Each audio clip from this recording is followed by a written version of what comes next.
Today we're going to go over how to install the front cover harmonic balancer with an installation tool and a few things like that.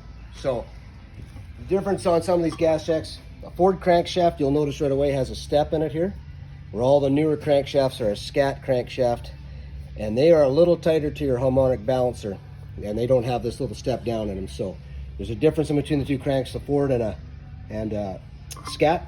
The scat's a little tighter to put your balancer on, so that's why we're showing some tools today for that. So for your front cover alignment, you guys have all got this front cover alignment tool that we had supplied to everybody.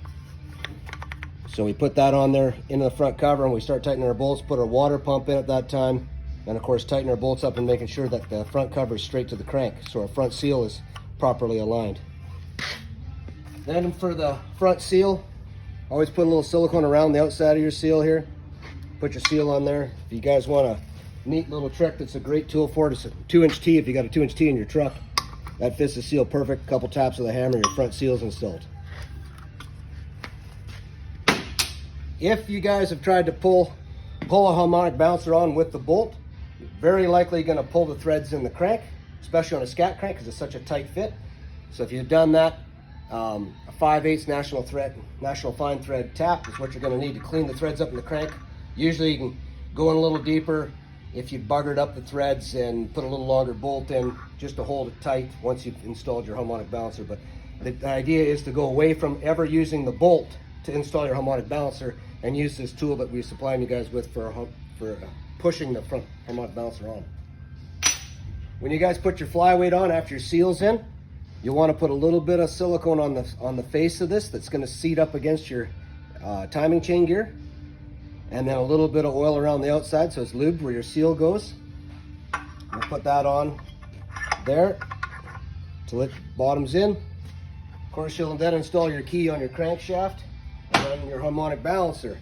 You'll do the same. You'll put a little silicone around here, and I'll put a little lube in here too, so it wants to slide on the crank on these scats that are so tight. A little lube or never sees on the inside, but silicone around here so it seals to this, because oil will want to come up through and then leak out in this area if that's not siliconed. Start your harmonic balancer on there, and that's when our newest tool for you guys will come into play. These have got a thread protector on them. It's just a plastic thing that's hollowed out but threads on to hold itself on there to keep it from getting damaged in your truck or your toolboxes or your tool bag. So you take your plastic protector off. This has got a washer just like you do with your bolt. Comes part of the tool. It's got a thrust bearing on it to eliminate any friction. You'll start that in your crankshaft and thread that all the way in your crankshaft right till it bottoms out at the end, so you're fully inserted in your crank.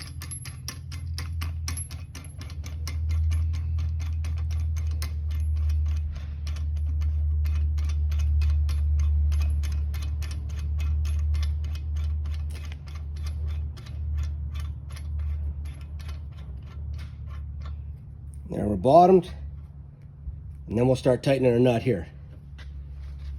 That's going to be 1 1/16 wrench. This is 15/16 on the outside. This is 1 1/16 here. And then of course you're going to hold at your crankshaft at the back on your tail shaft with a crescent wrench or a pipe wrench on your tail shaft, and you just start slowly tightening this in, and it just pushes that dampener on real easy. And of course I won't put it on, it's just for simulation here, and that's just how easy it is. And then you unthread your tool back out, and then put your cover on it, and you're good for the next harmonic balancer install. Of course, you guys have the puller to remove the harmonic balancer as well, but this is the installation tool that'll stop you from wrecking crankshafts. We never want to use the bolt to pull that balancer on. These tools will solve the crank damages that are happening on guys by using this tool instead of using the bolt. That bolt doesn't need Loctite or nothing. When it goes in, when you're done torquing, that's torqued to 90 foot-pounds of torque after you buried that in all the way. Sometimes when I've got that just finally torqued, I might take a brass hammer and just give it a light little tap and then recheck that torque, making sure everything was tight. Because if this dampener is not torqued right back tight, that timing gear is not held against your crank, and it'll start working on that keyway and start shearing the keyway off on your timing chain. So it's really essential that this is torqued on and tight. And using that tool and using the torque thing, and maybe a light tap on it on a double check, and your torque is a way to ensure that it's fully on there.